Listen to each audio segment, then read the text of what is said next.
की एक बड़ी खबर के साथ जो आ रही है हरियाणा से। हरियाणा के सोनीपत में एनकाउंटर हुआ है और सोनीपत में हुए इस एनकाउंटर में 3 गैंगस्टर मारे गए हैं। मारे गए गैंगस्टर्स के नाम आशीष कालू, विकी और सनी गुर्जर हैं।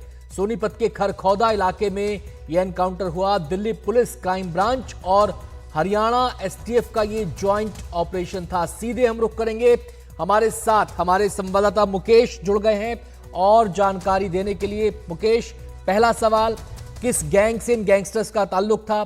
दूसरा सवाल, क्या कोई टिप मिला था?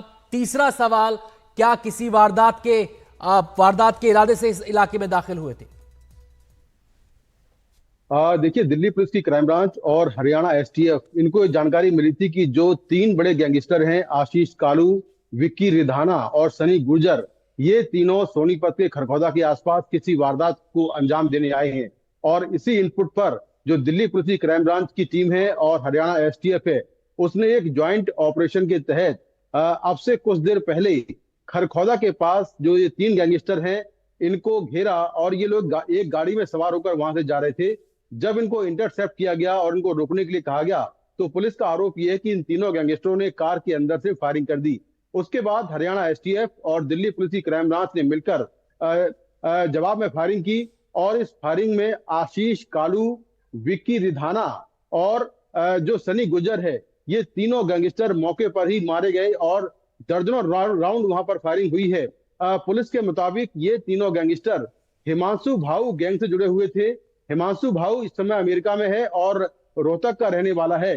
वो लगातार अपने गुर्गों के जरिए हरियाणा, राजस्थान और दिल्ली में जो फायरिंग के बड़े मामले हैं वो करवा रहा है। लगातार अपने गुर्गों के जरिए जो बड़े कारोबारी हैं, शराब कारोबारी हैं, जो बड़े बिजनेसमैन हैं, उनसे एक्सटॉर्शन करता है, उनको कॉल करता है एक्सटॉर्शन की और फिर पैसे देने की मांग करता है।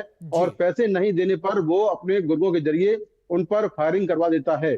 तो हिमांशु भाऊ एक 25 साल का लड़का है जो कि रोहतक का रहने वाला है और फिलहाल अमेरिका में है। उसी के ये 3 गुर्गे हैं। पुलिस के मुताबिक ये तीनों हाल ही में दिल्ली के जो पश्चिमी दिल्ली है, वहां पर जो बर्गर किंग के अंदर फायरिंग हुई थी, जिसमें एक शख्स मारा गया था, उसकी हत्या में ये तीनों वांटेड थे। इसके अलावा हिसार में एक कार शोरूम के अंदर फायरिंग हुई थी कुछ दिन पहले, जिसका सीसीटीवी फुटेज सामने आया था, उसमें शामिल थे। इसके साथ में गुलशन ढाबे में मार्च 2024 में फायरिंग हुई थी, जिसमें हरियाणा का रहने वाला सुंदर मलिक नाम का शख्स मारा गया था और दर्जनों राउंड फायरिंग हुई थी, उसमें भी ये शामिल थे। तो कई बड़ी वारदातों को इन्होंने अंजाम दिया था। हरियाणा के कई कारोबारियों से इन लोगों ने फिरौती मांगी थी।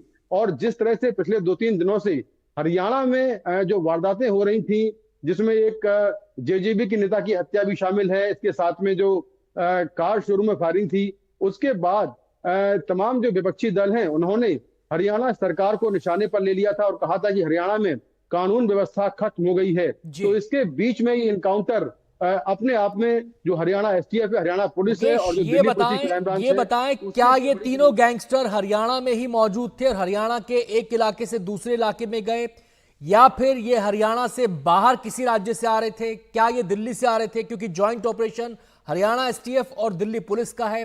दूसरा सवाल कि वारदात के इरादे से आए थे, ये टिप था पुलिस को, तो वारदात निशाने पर कौन था? देखिए, अभी ये साफ नहीं है क्योंकि इनकाउंटर के तुरंत बाद इनकी मौत हो गई है। तो अभी पुलिस के जो अधिकारी हैं, वो जो लीगल कार्रवाई उसमें लगे हुए हैं। इनका पुलिस पीछा कहां से कर रही थी, ये लोग कहां जाने वाले थे आगे, इसको लेकर कुछ डिटेल्स थोड़ी देर में आएंगे। लेकिन पुलिस का दावा यह है कि किसी बड़ी वारदात को ये अंजाम देने की कोशिश में जा रहे थे और पुलिस को इनपुट मिला। उसके बाद दिल्ली पुलिस की क्राइम ब्रांच के इनपुट के बेसिस पर हरियाणा एसटीएफ ने और दिल्ली पुलिस की क्राइम ब्रांच ने मिलकर जाल बिछाया। और जब ये एक गाड़ी में तीनों गैंगस्टर आते हुए दिखाई दिए, उसके बाद गाड़ी को रोका गया और गाड़ी से में जो लोग बैठे थे उनको बाहर निकलने के लिए कहा गया। लेकिन बजाय बाहर निकलने के ये लोग आगे भागने लगे और पुलिस पर फायरिंग करने लगे, जिसके जवाब में पुलिस ने फायरिंग की और ये तीनों जो गैंगस्टर्स हैं वो मारे गए हैं।